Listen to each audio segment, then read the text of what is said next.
Got one for you here, bud. Uh, I remember a trip, me and my buddy Jet. I can't remember if we was fishing a tournament or if we were practicing. I'm not sure, but it was a lake, a local lake around here called Baden Lake, and we were fishing, very intent on fishing, trying to get on a pattern. I'm not sure, like I said, I can't remember if it was a tournament or not, but I do remember it started clouding up. It's about 2 or 3 in the afternoon, and it started clouding up, and I noticed I was hearing rumbling in the distance. And yeah, it was too, and so we kind of thought, need to do something. But you know how desperate fishermen are. They want that one more fish, or even in our case, probably the first fish of the day. We was trying to catch fish, trying to do something, and it just, this one particular stretch of bank just looked so good. It had blowdowns in it, lots of cover, fairly deep water. It was fitting the pattern, you know, that we should have been catching fish. And kept getting darker. Thunder kept getting louder and louder, closer, closer. And the phrase that so many people, and I've said 1,000,000 times, all right, one more cast. Just one more cast. You know, and I think I was fishing a jig, and I forget what Jet was fishing. But began to notice something. I had heard all my life that if lightning was fixing to strike, there was some crazy stuff that would happen. Your hair would stand on your head, things would start floating. Well, you know, here we are going down the bank, and I noticed that my fishing line was not hanging down like it normally does. I'm a line watcher a lot of times, so I'll be fishing jig, and you know, the line will have a sag in it. I began to notice the air felt kind of funny, and all of a sudden the line had lost its sag and was starting to go up. And about that time I looked over at Jet, and before I could get a single word out, it hit. And it was close. I mean, it scared me and Jet to death. I mean, and we no longer was concerned about that last cast anymore. We was concerned about getting out of Dodge, you know, getting out of the weather. And, you know, life is a lot like that. It's so easy to go through this life, especially when you're young. I really feel for the younger people today. They get out on their own, they get a job, man, they want to get a car, they got dreams and all these wonderful things, and there's so many things that you can get in and do it wrong.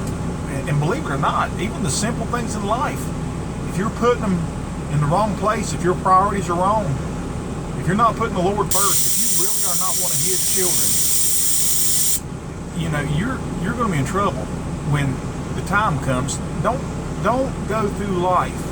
You really need to weigh this out.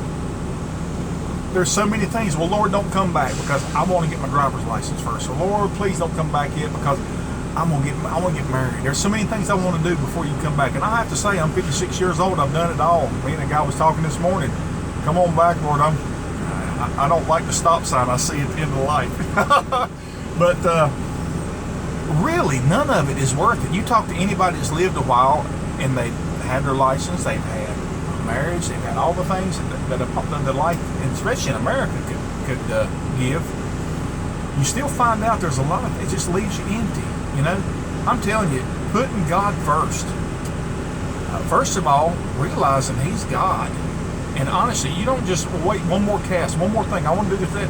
And what you're doing is you're reaching for something, and you're not paying attention to where you're at and what's really going on. Just like Yoda said, you know, and he said, you need to keep your mind on where you're at, not where you're going.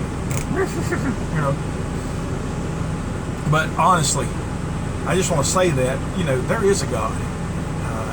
You can choose to believe there's not one, and you got a choice. You're going to choose to believe He's not real, choose to believe He is, or not care. That's your options pretty much. You may believe it, but don't care. That's apathy. That's worse than anything. But let me tell you something. Get your mind off of that last cast. Okay? I know this is beside the point. I have to say that. That's the name of it. It's beside the point, but believe me, some things are worth listening to. God is one of them. I really feel like people need to Get woke up. Get a good crack of thunder that really lightning close to you to realize there is a God. There is a day of judgment. And I'm telling you, I'm 56 years old. I keep saying that all the time, but the more I read the scriptures, the more you better be ready when he comes, either by your death or his return, one of the two. And there's some hard times coming, folks. You want to miss out on that. You don't want to go through the tribulation period, and things are heading that way. You know? And the only reason I say this is because I really care. I think about all the people in this world that are just missing the point. You know, this life is not about what you can get. What is it? Get all you can all you get, and then sit on the can? You had better make your decision right now.